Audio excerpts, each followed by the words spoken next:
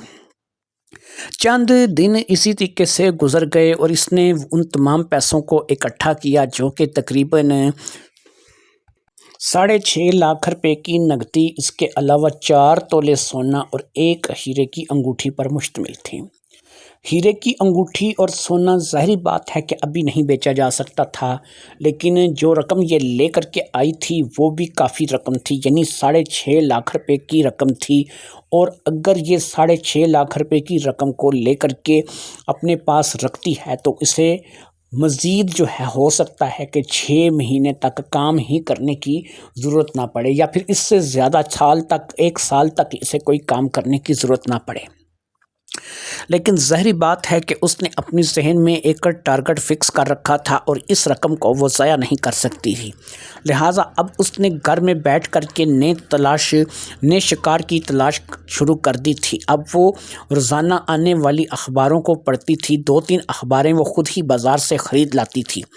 بچیاں اس بات کو لے کر کے حیران تھی کہ آخر اماں کو یہ کون سی نئی شوق چڑھ آئی ہے کہ وہ اب اخباریں خرید کر پڑھنے لگی ہیں، لیکن وہ ان باتوں سے واقف نہیں تھی کہ اصل میں ہو کیا رہا ہے۔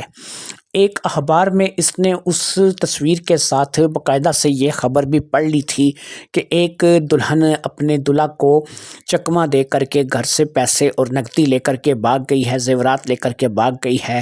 یہ خبر ظاہری بات ہے کہ جمیل احمد اور منظور حسین کی طرف سے تھی اور اسے کسی بات کا ڈر نہیں تھا، کیونکہ اسی لڑکی کی تصویر اوپر ڈالی گئی تھی جو کہ ظاہری بات ہے کہ یہ نہیں تھی۔ اس نے اس خبر کو نہ صرف کے پڑھا تھا، باقی اسے ایک ڈر تھا کہ کہیں رضیہ بیگم اس خبر کو نہ پڑھ لے، اور رضیہ نے اگر اس خبر کو پڑھا تو ظاہری بات ہے وہ پڑھی لکھی تو نہیں تھی لیکن دیکھ اور سمجھ تو سکتی تھی، لہٰذا ہو سکتا ہے کہ وہ اس کے لیے مصیبت کا باعث بنے، لیکن اس نے آج تک اسے اخبار پڑھتے ہوئے نہیں دیکھا تھا، اس لیے یہ مطمئن تھی۔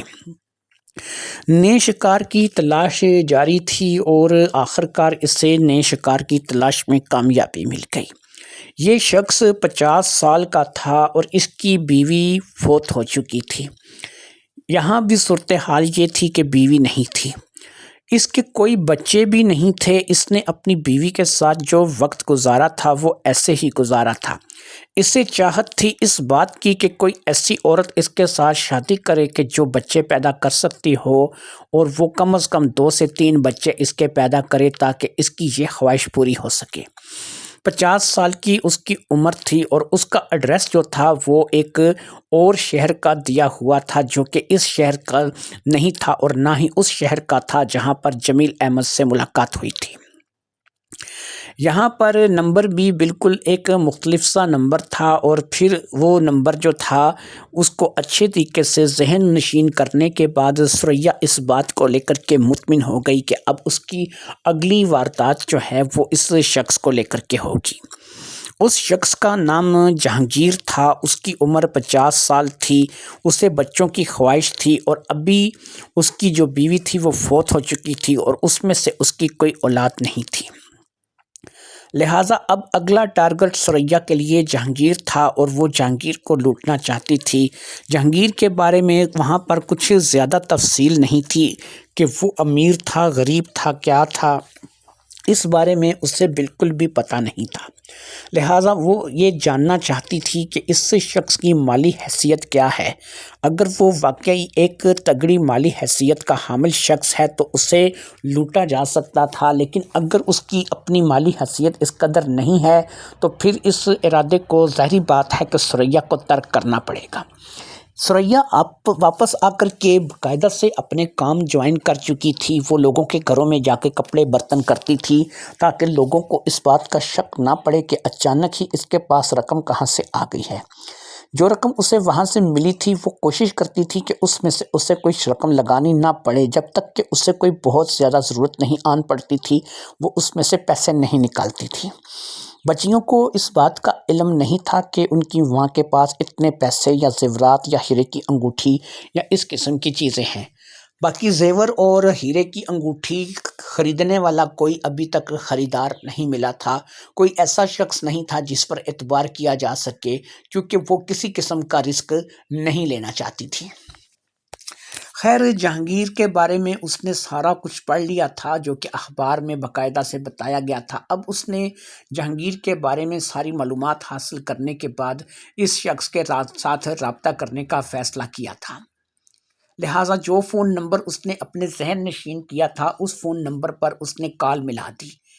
اس کے لیے اس نے وہ سم استعمال نہیں کی تھی جو کہ ظاہری بات ہے وہ اپنے پہلے کیس میں استعمال کر چکی تھی، اور دوسری سم جو کہ اب اس نے اس کیس کے لیے استعمال کی تھی، یہ سم بھی اس نے ایک انجان آدمی کے نام پر نکلوائی تھی۔ ظاہری بات ہے آپ پوچھیں گے کہ آج کل کے دور میں انگوٹھے کے ساتھ ویریفیکیشن ہوتی ہے، اور جب تک آپ بائیو میٹرک نہیں کرتے آپ کو سمیں نہیں ملتی۔ لیکن ایک بات جو ثریا کو پتہ تھی وہ آپ لوگوں کو شاید علم میں نہ ہو، یہ جو اڈے پہ لوگ بیٹھے ہوتے ہیں سمیں بیچنے کے لیے، یہ عموماً آپ کے نام کی نقلی سم نکالتے ہیں۔ یہ کیا کرتے ہیں، آپ کو کہتے ہیں کہ آپ کو فری میں سم ملے گی اور آپ جو ہے وہ یہاں پر انگوٹھے کا نشان لگائیں اور ہم سے سم لے لیں۔ تو وہاں پر وہ کیا کرتے ہیں کہ پہلی بار جب آپ انگوٹھے کا نشان لگائیں گے تو وہ کہیں گے نہیں یہ صحیح سے نہیں لگا، آپ دوبارہ نشان لگائیں۔ وہ جو پہلے لگا ہوتا ہے وہی صحیح لگا ہوتا ہے، اور وہ کیا کرتے ہیں کہ آپ کے نام کی ایک سم جو ہے وہ نکال لیتے ہیں۔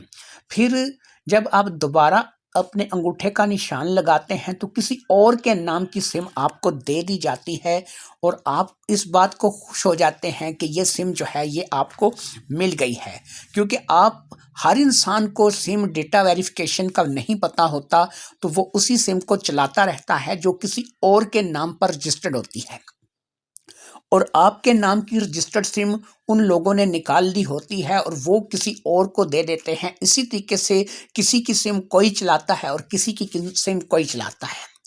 ثریا کو کیونکہ اس بات کا پتہ تھا، اور وہ ایک ایسے لڑکے کو جانتی تھی جو کہ اسی کے محلے میں رہتا تھا، اس شخص کے پاس ایسی سمیں ہوتی تھیں جو کہ نام کسی اور کے ہوتی تھیں لیکن چلاتے اور لوگ تھے۔ یہی سم جو تھی جس پہ اب اس نے جہانگیر سے رابطہ کرنا تھا، یہ سم اس نے 1000 روپے عرفان کو دے کر کے سم لی تھی، اور اس سم کو عرفان نے اسے دیا تھا۔ یہ کسی تجمل بیگ کے نام پر سم تھی۔ اب اللہ جانے یہ تجمل بیگ کون تھا، اس کا کیا تعلق تھا، کہاں سے تھا، اور بس کہاں سے آ کر کے وہ اس لڑکے عرفان کے ہاتھوں پھنس گیا تھا، اور اپنے نام کی سم جو ہے وہ عرفان کو دے کر کے چلا گیا تھا۔ عرفان نے اس کے نام کی سم نکلوا لی تھی، اور اب وہ 1000 روپے میں سم جو تھی وہ ثریا نے عرفان سے خرید لی تھی، کیونکہ ظاہری بات ہے کہ ہر مرتبہ واردات کے لیے ایک نئی سم کا ہونا ضروری تھا۔ پرانا نمبر ظاہری بات ہے کہ پرانے لوگوں کی نظر میں آ جاتا ہے، اور اگر وہی نمبر دوبارہ استعمال کیا جائے تو ثریا کے پھنسنے کے بھی امکان تھے۔ لہٰذا اب ثریا نے اس بات کا فیصلہ کر لیا تھا کہ وہ کبھی عرفان سے اور کبھی عرفان جیسے اور مختلف لڑکوں سے جو کہ اپنی سمیں بیچنے کے لیے کھڑے ہوتے ہیں، وہاں سے کوئی نہ کوئی پیسے دے کر کے ان نون نمبر کی سم، کسی اور کے نام والی سم جو ہے وہ لے لیا کرے گی۔ اسے پتا تھا کہ ان سموں کے کچھ پیسے زیادہ ادا کرنے پڑتے ہیں، لیکن ایسی سمیں مل جاتی ہیں۔ اس کے لیے کوئی بائیو میٹرک ویریفیکیشن اس کو نہیں کرنی پڑتی تھی، اور نہ ہی اسے اپنا کوئی ID کارڈ وغیرہ دینا پڑتا تھا۔ یہ سب کچھ جو ہے وہ ان لیگل ہوتا تھا، اور یہ بات جو ہے وہ ثریا کو اچھی طریقے سے پتا تھی۔ لہٰذا ثریا نے وہ سم لے لی تھی جو کہ کسی تجمل مرزا کے نام پر تھی، اور اب تجمل بیگ مرزا کی سم جو تھی وہ ثریا استعمال کرنے والی تھی اس جہانگیر سے رابطہ کرنے کے لیے۔ جہانگیر ایک 50 سال کا نوجوان تھا، یعنی کہ اس کے لحاظ سے کہ وہ ابھی جوان تھا، جس نے اپنی شادی کا ایڈ دے رکھا تھا، اور اس کا کہنا تھا کہ میں شادی کرنا چاہتا ہوں، اور مجھے جو ہے وہ ایک ایسی بیوی چاہیے جو کہ اولاد پیدا کرنے کی صلاحیت رکھتی ہو۔ لہٰذا اب اس نے اس بات کا فیصلہ کر لیا تھا کہ اس کا اگلا شکار جو ہے وہ جہانگیر ہوگا۔ اس نے جہانگیر کا نمبر ڈائل کیا، پہلی ہی بیل پر اس دوسری طرف سے کال کو اٹینڈ کر لیا گیا۔ پھر اس نے جہانگیر سے بھی تقریباً وہی گفتگو کی جو اس نے پہلے جمیل احمد کے ساتھ کی تھی۔ جب جہانگیر کے ساتھ اس نے یہ گفتگو کی تو جہانگیر بھی اس کی گفتگو سے متاثر تھا اور اس کے سامنے بچھا بچھا جا رہا تھا۔ جہانگیر کے بارے میں پتہ لگا جی کہ وہ فرنیچر کنگ ہے، جس شہر سے اس کا تعلق ہے اس شہر میں اس کا اپنا فرنیچر کا شو روم ہے۔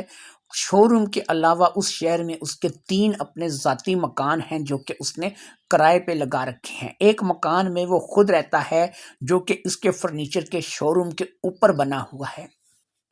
اس کی ماہانہ انکم جو ہے وہ 5 سے 7 لاکھ روپے ہے۔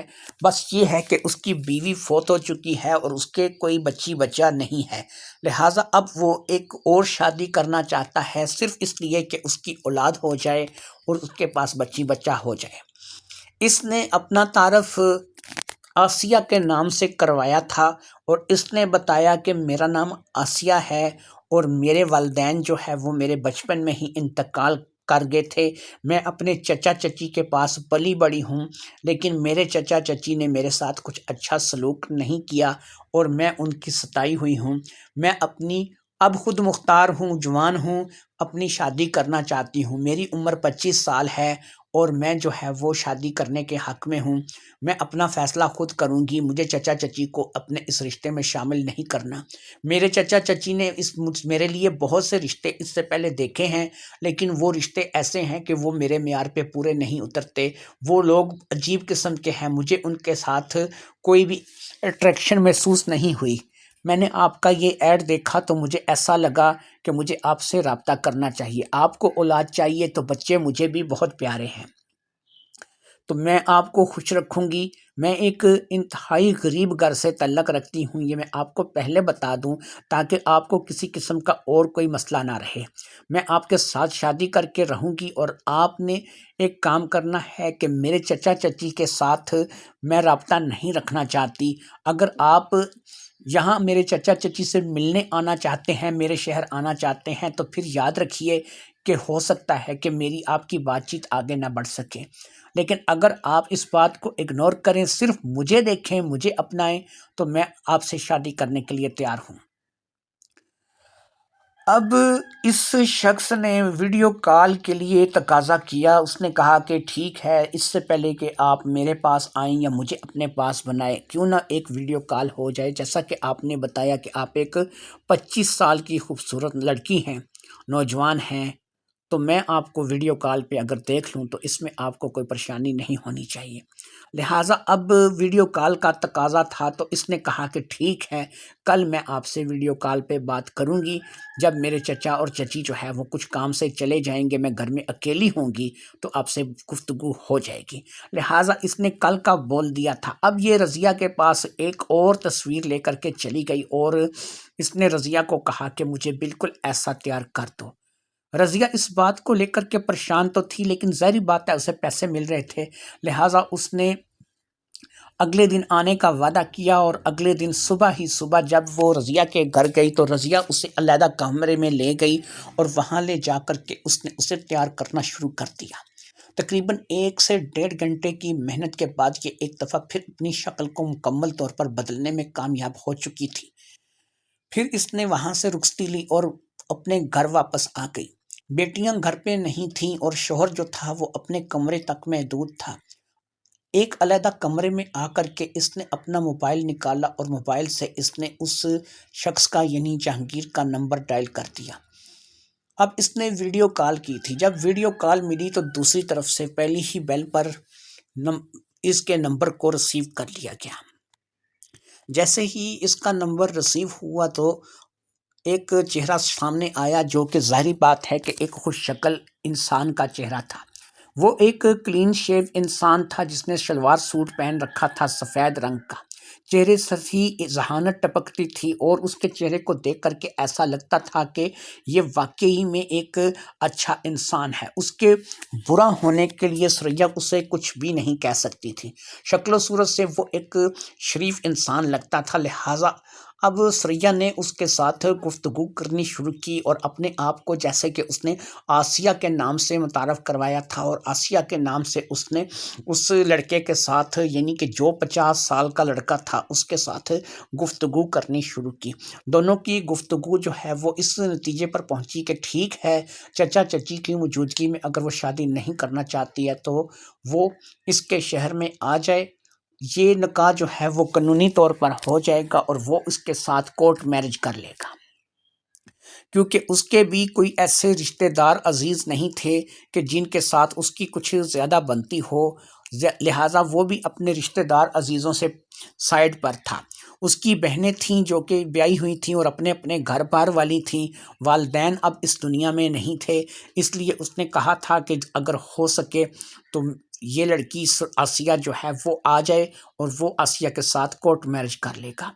آسیہ نے اس بات کے لیے اپنی آمادگی کا اظہار کر دیا تھا کہ ٹھیک ہے وہ آئے گی اور یہ کورٹ میرج ہو جائے گی، لہٰذا اب یہ کورٹ میرج رشتہ ہونے جا رہا تھا اور ثریا ایک مرتبہ پھر اپنے نئے شکار کے لیے تیار تھی۔ اسے اندازہ تھا کہ یہ ایک فرنیچر کنگ انسان ہے جس نے ایک فرنیچر کا شو روم بنا رکھا ہے، تین اس کے اپنے مکان جو ہیں وہ کرائے پہ لگے ہوئے ہیں، اس کے علاوہ 5 سے 7 لاکھ روپے ماہانہ انکم ہے، تو کم از کم یہاں پر 20-25 لاکھ روپے کا معمولی طور پر بھی اگر اندازہ لگائیں تو ہاتھ مارنے کا موقع ملے گا۔ اور یہ 20-25 لاکھ روپے کی رقم جو تھی یہ اتنی رقم تھی کہ ظاہری بات ہے کہ پہلی رقم اور اس رقم کو ملا کر کے اس کا آدھا خواب پورا ہو سکتا تھا۔ اس کے بعد بس اسے 2 ہی شکار کرنے تھے اور ان 2 شکار کے بعد شاید وہ اپنا 1 کروڑ والا ٹارگٹ پورا کر لے گی۔ 1 کروڑ روپے والا ٹارگٹ پورا کرنے کا مقصد یہی تھا کہ جب اس کے پاس 1 کروڑ روپے اکٹھے ہو جائیں گے تو وہ ظاہری بات ہے کہ اپنی بیٹیوں کے لیے سب کچھ کر سکے گی، اپنے بیمار شوہر کا علاج کروا سکے گی اور سب کچھ وہ خوش اسلوبی سے انجام دے سکے گی۔ لہٰذا اس نے اب اس شہر جانے کا فیصلہ کر لیا تھا جس شہر میں اس کی فرنیچر اس شخص کا جہانگیر کا فرنیچر شو روم تھا اور جہانگیر اس شہر میں رہتا تھا۔ لہٰذا اب اس نے جہانگیر کے فرنیچر شو روم کی طرف بڑھنے کا فیصلہ کر لیا تھا۔ جتنا لمبا ہاتھ مار سکتی تھی اس نے مارنا تھا اور جو کچھ وہ کر سکتی تھی اس نے کرنا تھا۔ ظاہری بات ہے کہ یہ سب کچھ اس نے اپنی بیٹیوں کے لیے ہی کرنا تھا، اپنے شوہر کے لیے کرنا تھا، اپنے گھر بار کے لیے کرنا تھا۔ اس بات کے لیے وہ ذہنی طور پر تیار تھی۔ پھر اس نے ایک دفعہ ناہید کو اپنے گھر بلا لیا اور ناہید اس کے گھر آ گئی۔ اس نے ناہید کو اس بار خرچے کے لیے ایڈوانس پیسے دیے اور کہا کہ جب تک میں نہ آؤں ان پیسوں سے خرچہ کرتی رہنا اور کوشش کرنا کہ اگر تمہیں مزید پیسوں کی ضرورت پڑے تو فی الحال میرے ساتھ رابطہ مت کرنا، لیکن اتنا ہے کہ میں جب بھی آؤں گی تم جتنے بھی پیسے میری بچوں پر لگاؤ گی وہ میں تمہیں دے دوں گی۔ ناہید نے کہا تھا کہ ایسی کون سی بات ہے، تم میری بہن ہو اور تمہیں اس بات کو لے کر کے پریشان نہیں ہونا چاہیے۔ ناہید کے آنے سے پہلے اس نے اپنا میک اپ اتار لیا تھا اور یہ ثریا کے روپ میں ہی اس سے ملی تھی، لیکن ظاہری بات ہے کہ جب اس نے جہانگیر کے لیے جانا تھا تو اس نے ایک دفعہ پھر اپنا روپ بدل لینا تھا، لہٰذا اب یہ دوبارہ اپنا روپ بدل چکی تھی، یعنی رضیہ کے پاس جا کر کے دوبارہ اس نے میک اپ کروا لیا تھا اور یہ ایک دفعہ پھر ثریا سے آسیہ بن چکی تھی۔ آسیہ بن کر کے یہ اپنے شہر کے لاری اڈے پر پہنچی، وہاں سے یہ اس شہر کے لیے روانہ ہو گئی جس شہر میں جہانگیر اس کا انتظار کر رہا تھا۔ تقریباً 4 سے 5 گھنٹے کی مسلسل سفر کے بعد یہ اس شہر میں جا کر کے اتری۔ یہ کافی دور دراز شہر تھا اور کافی بڑا شہر تھا جہاں پر یہ واپس آ گئی تھی۔ ایک واردات یہ کر چکی تھی، ایک کام اس نے سر انجام دے لیا تھا اور دوسرا کام یہ کرنے آئی تھی۔ اب اس نے نہیں پتا تھا کہ اس کا سامنا جو ہے وہ کس سے ہونے والا تھا، لیکن اسے اتنا پتا تھا کہ ایک شادی کا اشتہار تھا جو کہ یہ پڑھ کر کے آئی تھی اور اسی کے تحت اس نے اپنا کام سر انجام دینا تھا۔ تقریباً دوپہر کے قریب یہ اس جگہ پر پہنچی جس جگہ کا فرنیچر شو روم کا ایڈریس اسے دیا گیا تھا۔ واقعی وہ ایک بہت بڑا فرنیچر شو روم تھا اور اس کے اوپر بنا ہوا مکان بھی انتہائی عالی شان تھا۔ وہاں فرنیچر کی دکان پر پہنچ کر اس نے جہانگیر سے ملنے کا ارادہ ظاہر کیا تو اسے وہاں دکان پر ہی بٹھا دیا گیا۔ تھوڑی ہی دیر میں وہی شخص جسے اس نے ویڈیو کال پر دیکھا تھا دکان کے اندر داخل ہوا۔ اس نے آ کر کے اسے سلام کیا اور اپنے ساتھ چلنے کے لیے کہا، پھر وہیں 7 سیڑھیاں چڑھ کر کے اوپر وہ گھر کی طرف اسے لے گیا۔ اتنے بڑے گھر میں وہ اکیلا رہتا تھا۔ اس گھر کے تقریباً 9 سے 10 کمرے تھے جو کہ اوپر بنا ہوا تھا۔ یہ ایک عالیشان گھر تھا جس میں 9-10 کمروں کے علاوہ ایک بڑا ہال تھا، اور اس کے علاوہ اور بہت سی ایسی چیزیں تھیں۔ اس نسل کا فرنیچر تھا، اس نسل کی چیزیں تھیں کہ جو شاید اس نے سریا نے کبھی اپنی زندگی میں دیکھی یا سوچی بھی نہیں ہوں گی۔ جمیل احمد کے گھر میں ایسا سامان نہیں تھا، یہ سامان تو بڑا جدید تھا، اور ایسا لگتا تھا کہ صرف لاکھوں یا کروڑوں اس گھر کی سجاوٹ پر ہی لگا دیے گئے ہیں۔ واقعی یہ ایک ایسا گھر تھا کہ جہاں پر اس رہ کر کے اسے ایک بہت بڑی واردات کرنے کو مل سکتی تھی، لیکن ظاہری بات ہے کہ واردات کرنے کے بعد بھاگنے کا بھی سوچنا ہوتا تھا، اور اتنی جلدی وہ اس کام کو اب سوچ چکی تھی اور سمجھ چکی تھی کہ اسے جلدی نہیں کرنی ہے۔ اگر اسے یہاں پر کچھ دن رہ کر ساری صورتحال کو سمجھنا بھی پڑے گا تو وہ سمجھے گی، اور صرف اسی وقت بھاگے گی کہ جب وہ اس بات کو محسوس کرے گی کہ اب وہ یہاں سے بھاگنے کے قابل ہے۔ جہانگیر کے ساتھ بیٹھ کر اس نے جو گفتگو کی تھی، اس کے بعد ان دونوں نے واقعی کورٹ میرج کرنے کا فیصلہ کر لیا تھا، لہٰذا اب دونوں ہی کورٹ میرج کے لیے تیار تھے۔ اس روز اتوار تھی اور اگلا دن جو تھا وہ پیر کا تھا۔ ظاہری بات ہے کہ اتوار کو کورٹ میرج کے لیے وہ نہیں جا سکتے تھے، لہٰذا اس روز ظاہری بات ہے کہ آسیہ جو کہ اتنا لمبا سفر کر کے آئی تھی، وہ اسی کے گھر میں یعنی جہانگیر کے گھر میں ہی رک گئی۔ وہ رات آسیہ کے اوپر کافی باری گزری تھی۔ جہانگیر نے اسی روز اپنا حق وصول کر لیا تھا اور اس بات کا جتا دیا تھا کہ میں کل تم سے شادی کرنے والا ہوں۔